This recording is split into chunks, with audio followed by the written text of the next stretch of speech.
Bismillahirrahmanirrahim. Assalamualaikum warahmatullahi wabarakatuh. Alhamdulillah, alhamdulillahirabbil alamin, wassalatu wassalamu ala asyrafil anbiya'i wal mursalin wa ala alihi wa sahbihi ajma'in, amma ba'd. Qala Rasulullah sallallahu alaihi wasallam an Abi Hurairah an Rasulullah qala idza mata ibnu adam qata amaluhu illa min thalath shadaqatin jariyah aw ilmin yunfaq bihi aw waladin sholih yad'u lahu. Pertama-tama monggo kula sareng-sareng pandhedhaken pujian puji syukur dumateng Allah Subhanahu wa taala atas limpahan rahmat dan hidayahnya, sehingga dalu puniki kula sareng-sareng belajar seperti biasa rutinitas pada setiap ba'da maghrib. Mudah-mudahan atas wasilah upaya yang jenengan sami, upaya saking pengurus DKM dalam rangka terus mensyiarkan agama Islam baik secara kuantitas maupun secara kualitas,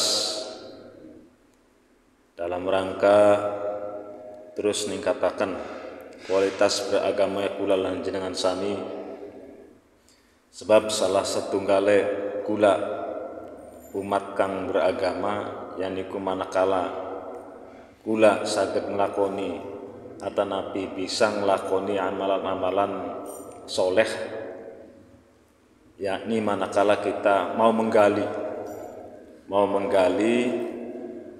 mau terus belajar, insya Allah selama kita semua masih ada keinginan untuk belajar, masih ada kemauan untuk terus memperdalam ilmu agama, karena ilmu agama adalah alat utama untuk kita menghantarkan sampai surganya Allah Subhanahu wa taala. Maka dengan berbagai macam pola tentu kita patut apresiasi pengurus DKM terus berinovasi. Nah, yang terpenting adalah terus berinovasi dalam rangka meningkatkan kualitas syiar agama Islam khususnya di Sukaselamat tercinta ini. Salawat dan salam monggo kula sareng-sareng lipahaken terhadap junjungan Nabiyuna Muhammad sallallahu alaihi wasallam atas wasilah, fadilah, suri toladan, pengajaran dan sebagaimana apa yang sudah beliau ajarkan pada kita melalui alim, ulama, hadis-hadis dan lain sebagainya, sehingga kita selaku umat beliau, selaku umat Islam khususnya di desa tercinta ini terus dapat mengamalkan apa yang menjadi kewajiban kita ini. Yang saya hormati pengurus Dewan Kemakmuran Masjid Jamilul Huda Sukaselamat beserta seluruh anggotanya, rekan-rekan Irmas, Ikatan Remaja Masjid Jamilul Huda Sukaselamat, para alim, ulama, para sepuh, para ustadz, para kiai, kaum muslimin, muslimat, santriwan, santriwati dimanapun berada, khususnya jamaah sholat maghrib yang masih kiranya istiqomah bareng-bareng belajar. Mudah-mudahan upaya kita semua ini dalam rangka terus menggali khususnya ilmu agama, ya tentu berharap kita semua diberikan hidayah oleh Allah Subhanahu wa taala. Sebab hidayah itu sendiri adalah memang kehendak Allah, dan jalannya selain Allah Subhanahu wa taala memang dengan kun fayakun tiba-tiba juga patut kita upayakan. Pada kesempatan kali ini pada kaitannya masih dalam materi yang saya sampaikan sebelumnya, yakni sedekah. Dari sekian sedekah memang ada beberapa sedekah yang masuk dalam kategori apabila kita melaksanakan sedekah ini, apabila kita melaksanakan amalan ini, maka insya Allah pahala yang kita dapat akan sampai ke akhirat nanti selama apa yang kita laksanakan pada materi sebelumnya, yakni terbebas dari hal-hal sebab yang menghalangi diterimanya sedekah pada materi sebelumnya. Ada 3 perkara yang pada kesempatan kali ini yang ingin saya sampaikan sesuai dengan hadis Nabi yang sudah saya sebutkan di atas, bahwa apa sih 3 perkara yang apabila kita laksanakan. Hadis yang sudah saya sampaikan di awal tadi dari Abu Hurairah radhiyallahu anhu berkata, Rasulullah bersabda, apabila anak Adam itu meninggal, maka terputuslah semua amalnya kecuali 3 hal, yakni sedekah yang berlaku terus-menerus, dalam hari ini jariyah, sedekah jariyah. Sedekah jariyah ini adalah, kita garis bawahi dulu, sedekah jariyah ini kalau menurut pemahaman halayak umum adalah ya untuk perjuangan di jalan Allah Subhanahu wa taala, seperti fasilitas masjid, tempat masjid dzikir, majelis ilmu, dan seluruh untuk upaya-upaya itu, termasuk untuk kegiatan syiar masjid juga termasuk dalam kategori itu. Nah, yang kedua,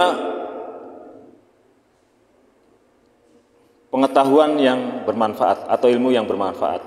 Yang terakhir, anak yang soleh. 3 hal inilah yang kiranya kita laksanakan, kita lakukan, maka selama itu pula manfaatnya dirasakan oleh umat, manfaatnya dan efeknya dirasakan oleh umat beragama Islam, baik majelis dzikir,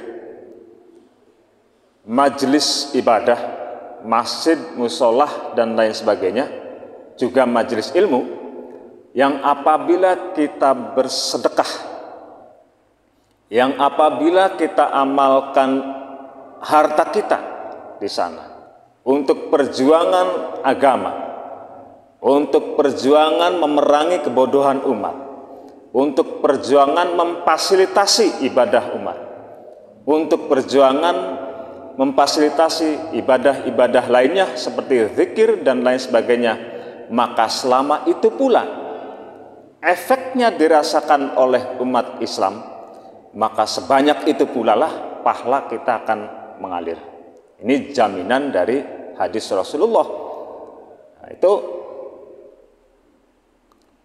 salah satu yang memang dalam kategori amaliyah yang tidak terputus pahalanya adalah ketika kita bersedekah zariyah yang manfaatnya dirasakan oleh banyak orang, yang manfaatnya dirasakan oleh banyak orang. Masjid tentu dirasakan oleh banyak orang, baik penduduk desa itu sendiri, lingkungan sekitar, maupun orang berlalu lalang yang ingin menjalankan sholat. Di mana tempatnya? Ya di masjid.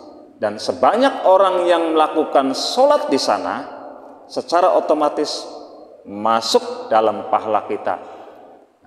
Maka saya kira patut kiranya teman-teman DKM, teman-teman Irmas memfasilitasi umat, khususnya wong suka selamat, melalui baik setiap panen, baik Jumat, baik tiap minggu, untuk menjaring sedekah jariyah secara langsung atau tidak.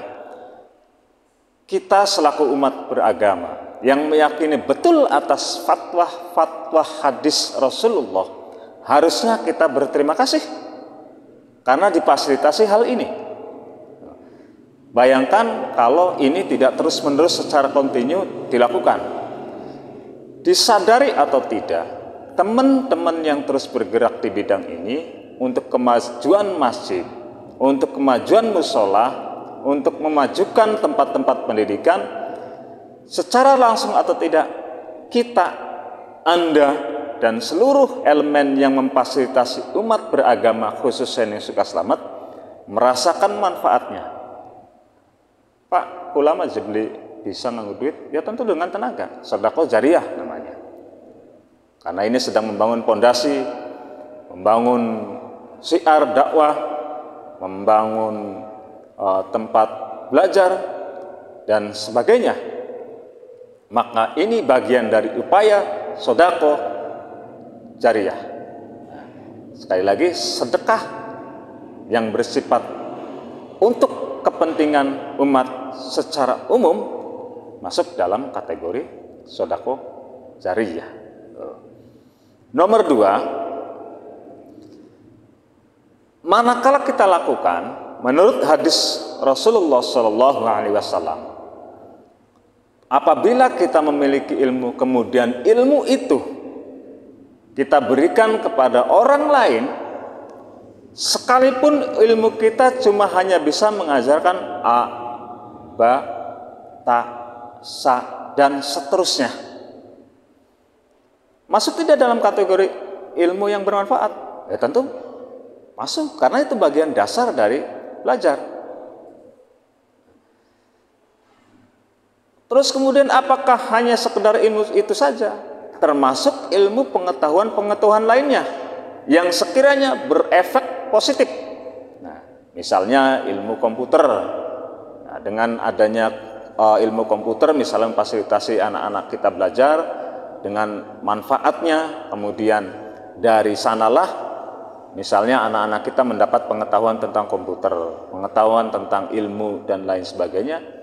Masuk tidak dalam kategori itu? Ya tentu masuk, selama ilmu itu masih dimanfaatkan, selama ilmu itu bermanfaat untuk umat secara keseluruhan.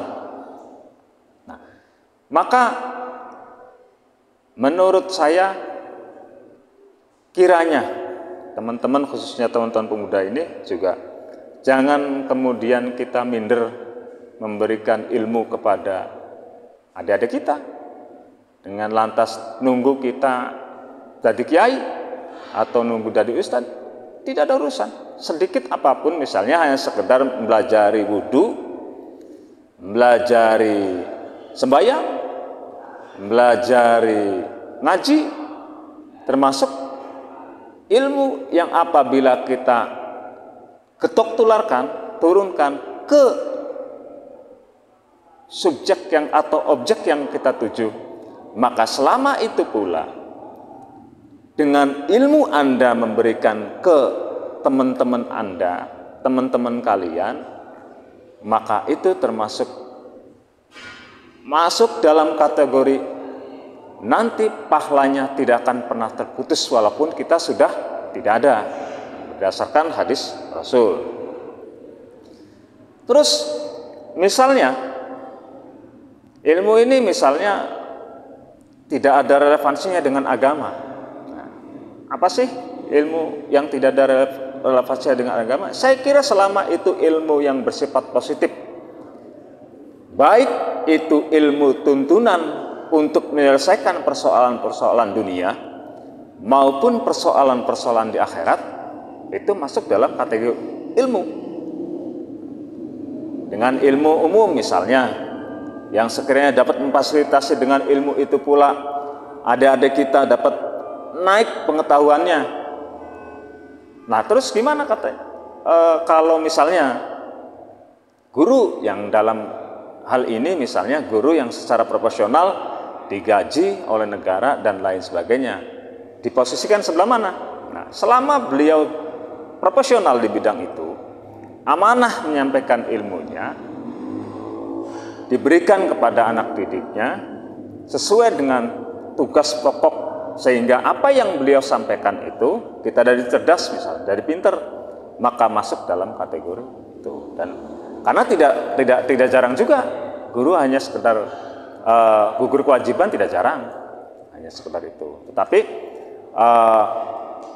ketika dia melaksanakan tugasnya dengan baik, kemudian dia pun memberikan teladan yang bagus, yang baik, ya tentu dengan ketulusannya dia, ya sama, ilmu beliau akan menjadi amalan pahalanya yang tidak akan terputus walaupun kita sudah tidak ada. Ya, yang terakhir, anak yang soleh. Jadi saya kira setiap ibu yang memiliki anak ini mempunyai peluang untuk beramal yang ketika pahalanya tidak akan putus, yakni melahirkan Anda, melahirkan kalian, melahirkan anak-anak yang soleh, melahirkan anak-anak yang memiliki integritas yang tinggi, melahirkan anak-anak yang memiliki kualitas keimanan yang bagus. Tentu tidak dengan cara gratis. Dari memberikan teladan sebagai orang tua, dari mulai dilahirkan kita didik tauhid dengan mengamandangkan suara azan, sampai dengan memperkenalkan syariat-syariatnya, marhabanan dan lain sebagainya, diperkenalkan kepada anak di usia dini, sampai dengan mencari nama pun yang baik. Saya kira setiap orang tua memiliki keinginan punya anak yang baik, punya anak yang soleh, punya anak yang memiliki moralitas yang tinggi, punya anak yang ketika suatu hari nanti bisa menjadikan kebanggaan di surganya Allah Subhanahu wa taala. Ngawe-awe ya, itu nanti. Jadi anda ini jadilah ke sana. Jadi nanti enggak sia-sia orang tua. Ibu kalian sudah berzihad fisabilillah, ngetokaken bayi dengan mempertaruhkan nyawa, mempertaruhkan segala-galanya untuk melahirkan kalian, maka balas. Nah ini saya kira beruntung Anda masih dalam lingkungan yang menurut saya dapat memungkinkan kita belajar. Lingkungan yang tidak seperti dulu. Kalau zaman dulu barangkali belajar pengetahuan agama susah karena minimnya fasilitas, minimnya guru dan lain sebagainya. Tetapi saat ini tinggal maunya kalian bagaimana, arahnya kalian bagaimana. Nah, hal inilah jangan kecewakan orang tua kalian. Memang tanggung jawab orang tua untuk memondokkan anaknya. Kalaupun orang tua bisa mengajari ngaji, mengajari sholat dan lain sebagainya, sampai dengan mampu menyekolahkan, mampu memondokkan, mempesantrenkan, itu bagian dari upaya orang tua. Nah lantas bagaimana dengan orang tua hari ini yang ketika dia pun mengajari ngaji terbatas dengan kemampuannya tidak bisa ngajar ngaji? Apakah kita menyalahkan orang tua kita? Ya tidak boleh. No, ini nggak boleh. Sebab apa? Mereka juga sama, tidak mewarisi ilmu itu. Barangkali kalau orang tua kalian tadinya mondok, pesantren dan lain sebagainya, saya yakin kalau hanya sekedar ngaji, sholat pasti diajari. Tapi memberikan fasilitas kepada kalian, ya disekolahkan di SD, MI, madrasah dan lain sebagainya. Kalaupun yang mampu, orang tua memondokkan di pesantren. Kan itu bagian dari upaya orang tua yang ketika nanti orang tua ini berharap ketika Anda ini tidak ada, ngawe-awe sing kaduan. Ini. Karena tadi orang tua merasa berhasil mendidik kalian walaupun melalui tangan-tangan guru kalian, tangannya Kang Didi, tangannya Kang Ustadz Chandra, tangannya Kang Ustadz Imam dan lain sebagainya. Dapat tidak orang tua kalian sedekah itu pahalanya? Ya pasti dapat. Jadi saya kira bagi orang tua pun harus juga mengontrol anak-anaknya. Mengontrol anak-anaknya ketika tugas orang tua misalnya tidak bisa, ya hanya sekedar mengontrol bahwa dipastikan anak kita ini hari ini ada di mana, dipastikan anak kita ini bergaul dengan siapa, itu penting. Orang tua ngontrol. Nah, bagi kalian yang sudah dewasa, saya kira sudah balik, sudah bisa menghitung mana yang bagus, mana yang jelek. Saya kira harus punya tanggung jawab moral bahwa Anda ini bagian dari sedekah. Anda ini bagian dari amalan orang tua ketika nanti bisa dibanggakan di akhirat nanti. Jadi nanti di akhirat nanti bertemu dengan orang tua kalian, ya orang tua kalian nggak sia-sia. Berjuang melahirkan kalian nggak merasa tidak sia-sia.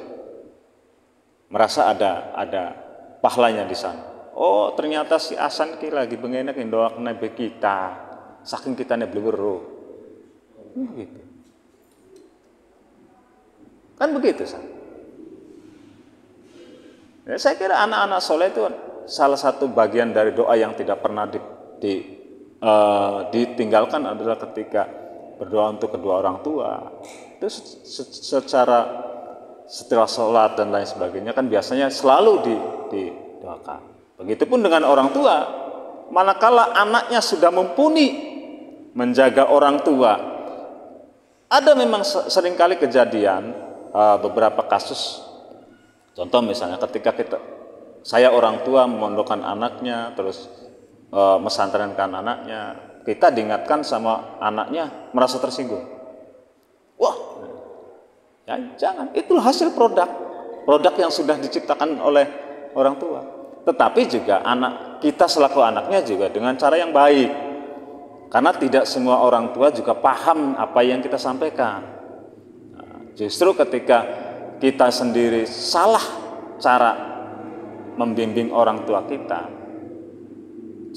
cara mengingatkan orang tua kita, ya akan melukai hati orang tua kita dengan cara yang baik dulu. Ayo mak, kan begitu. Apa maning kalian lah yang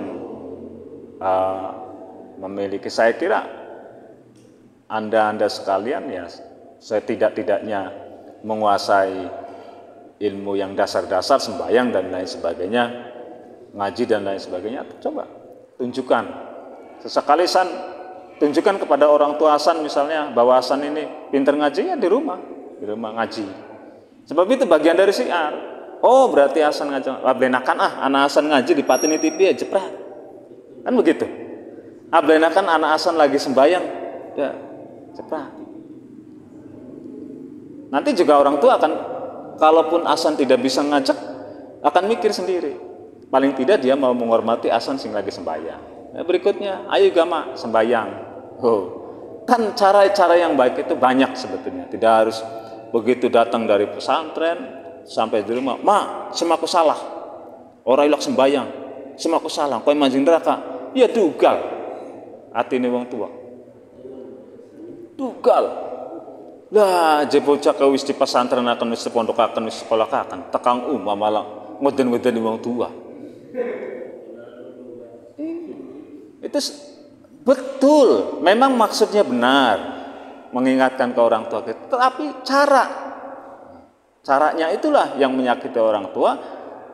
Bukannya nanti menjadi bagian dari amal soleh, malah jadi dosa menyakiti orang tua.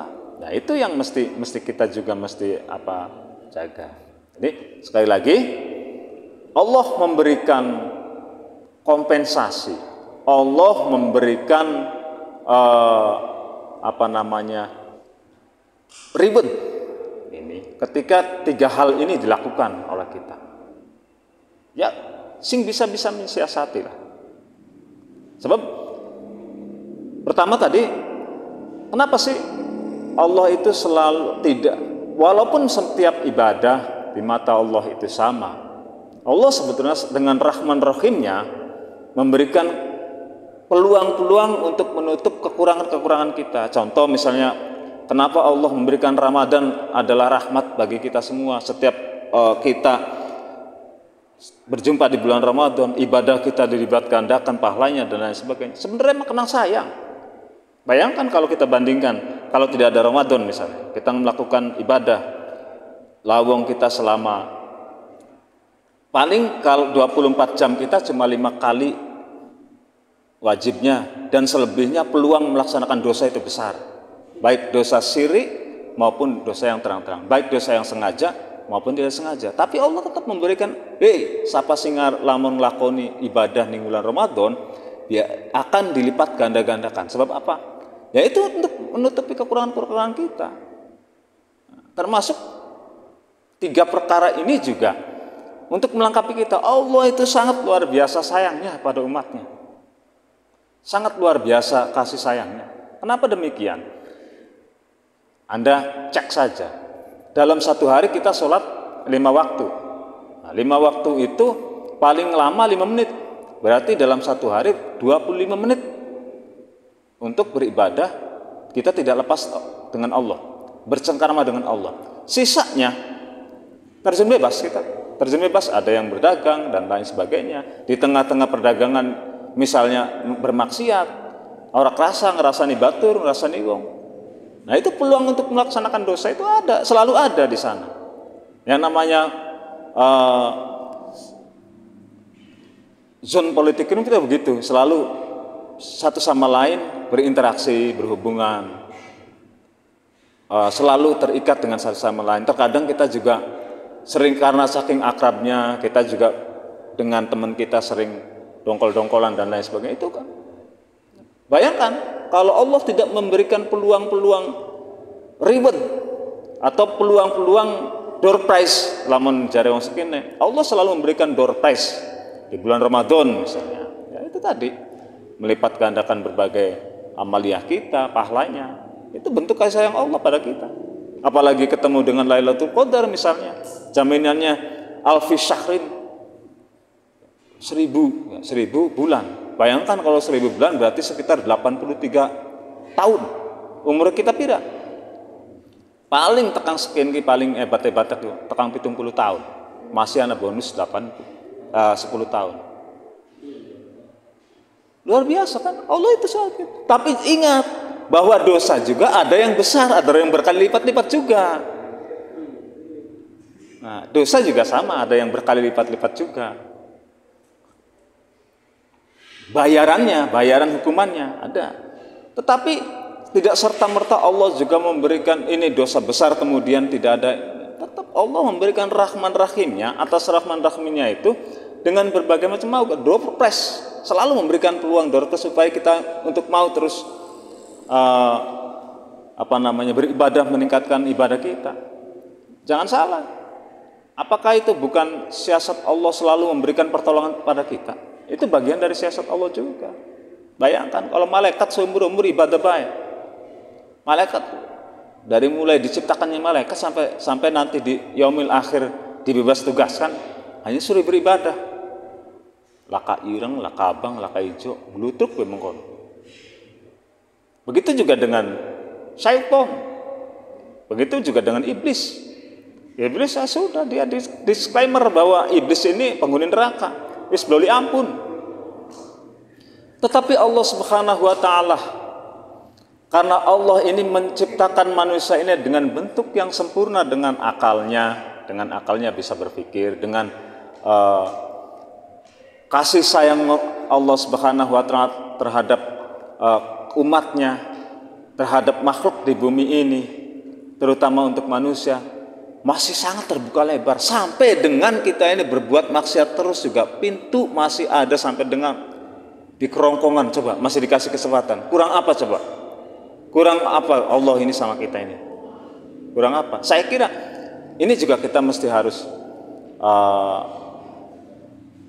mulai memahami psikologi Allah, sifat-sifat Allah ini. Maksudnya bukan psikologi ya, sifat-sifat Allah. Kita juga harus bisa mengenali itu supaya kita terus mau meningkatkan ibadah kita. Apa bukan ya kita manusia bega, misalnya sira ditakali nang batu ira. Kadang-kadang jaluk maaf masih dongkol. Allah tidak. Selama dia memohonnya maaf, terus memohon maafnya kemudian tidak akan mengulangi lagi, ya tentu Allah menerima. Iya kan? Artinya taubatan nasuha itu manakala kita njaluk maaf ning pangeran terus beli diulangi maning. Biasanya dosa-dosa besar yang seperti itu. Karena kita memang kadang-kadang dosa besar itu biasanya dosa yang secara sadar kita lakukan. Ngelawan wong tua, nyakit itu. Terus bermaksiat ning Gusti Allah, apa maning sampai minum, judi dan lain sebagainya. Itu masuk dalam kategori dosa besar. Kalau yang dosa yang bersifat refleks tidak disengaja, contoh misalnya dengan tidak disengaja buru-buru nyenggol wong, ya kita cukup istighfar karo Gusti Allah, ya sudah, karena ini tidak disengaja. Namun jangan salah, banyak juga maksiat-maksiat yang dengan secara sadar kita lakukan.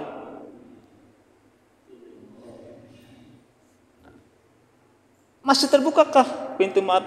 Ya terbuka. Allah ini selalu membuka itu. Yang penting catatannya kata Allah, jangan diulangi lagi.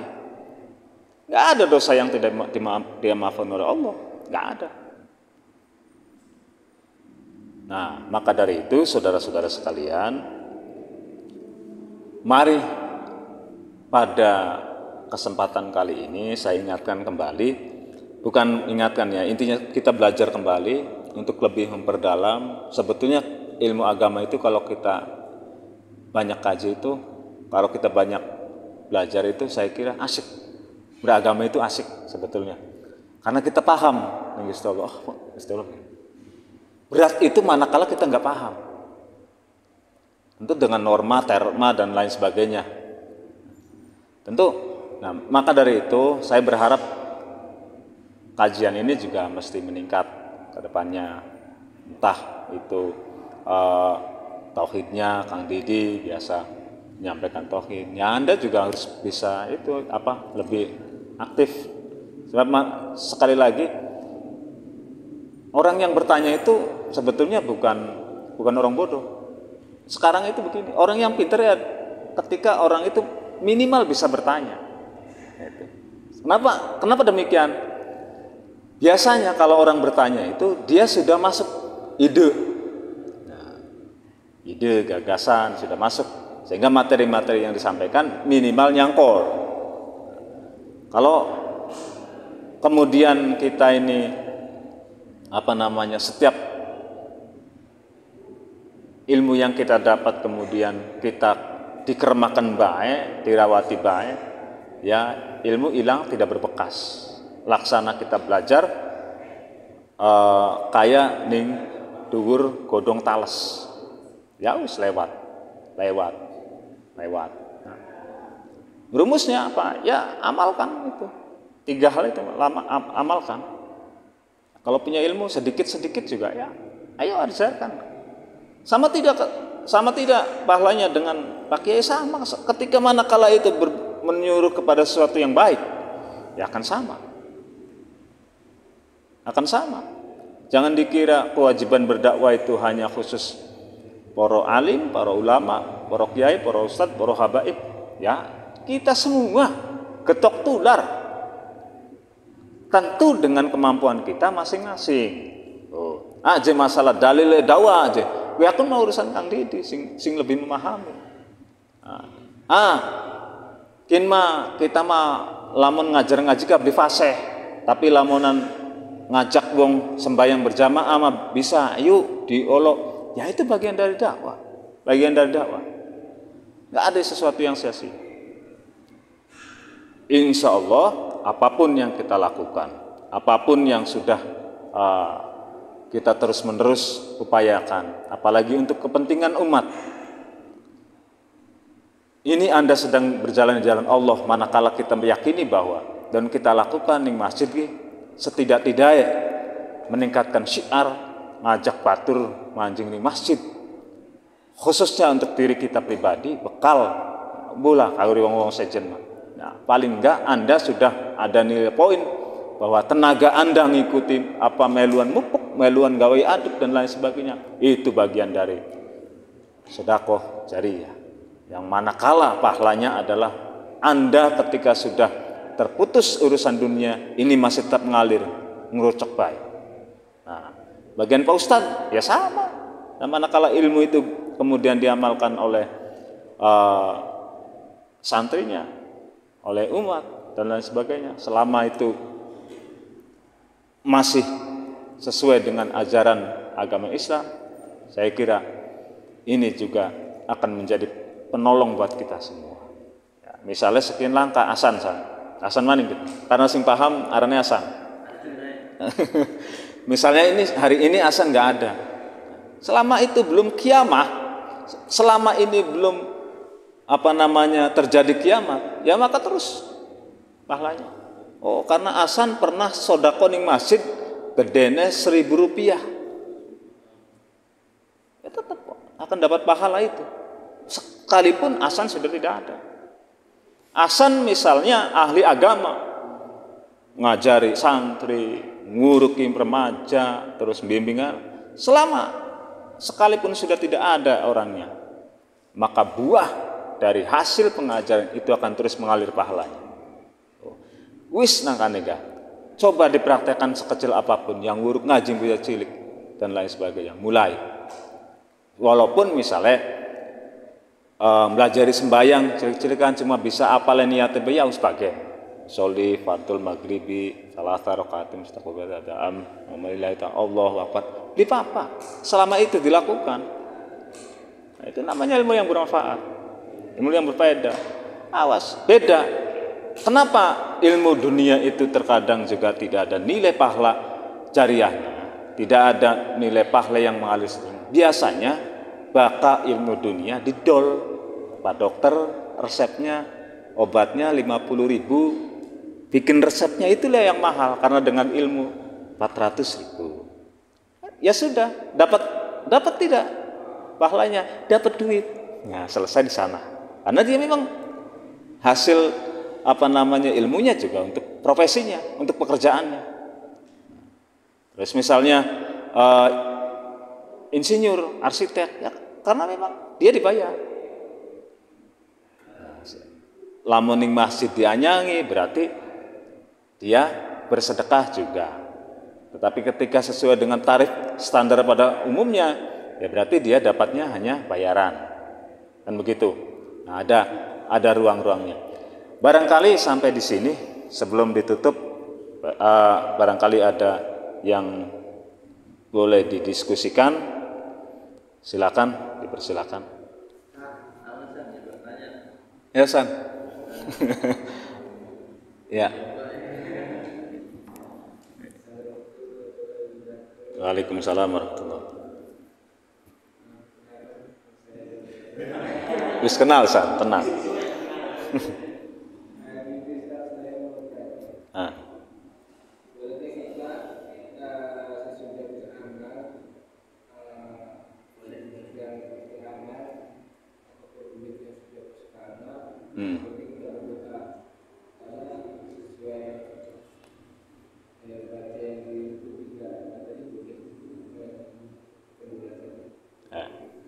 Apabila kita sudah beramal, terus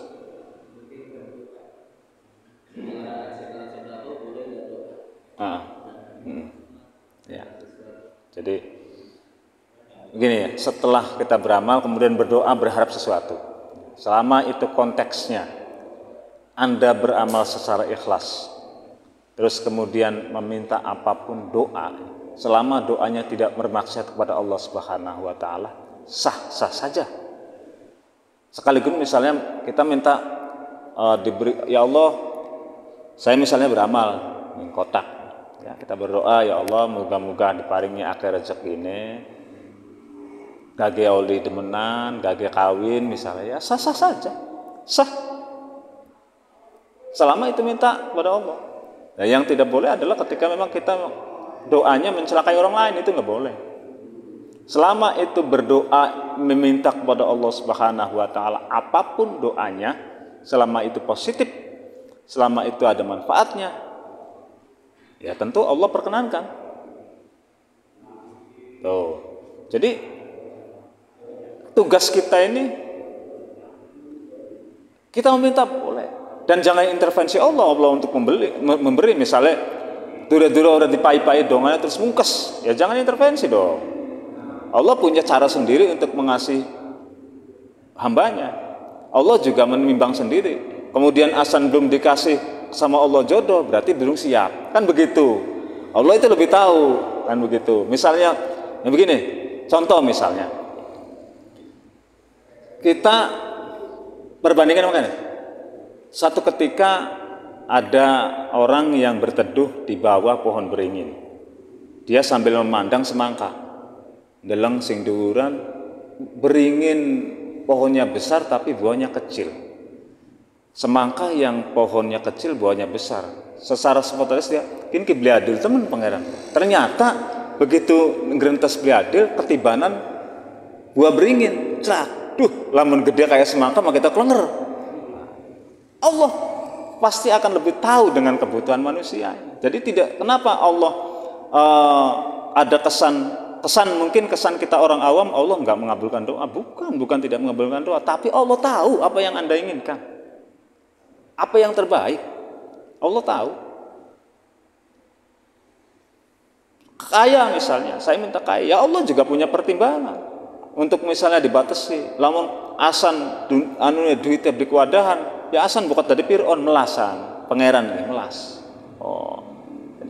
Jadi jangan dikira Allah kemudian kita berdoa belingap Allah kemudian tidak secara langsung memberikan mengijabah doanya kemudian dikatakan Allah tidak sayang.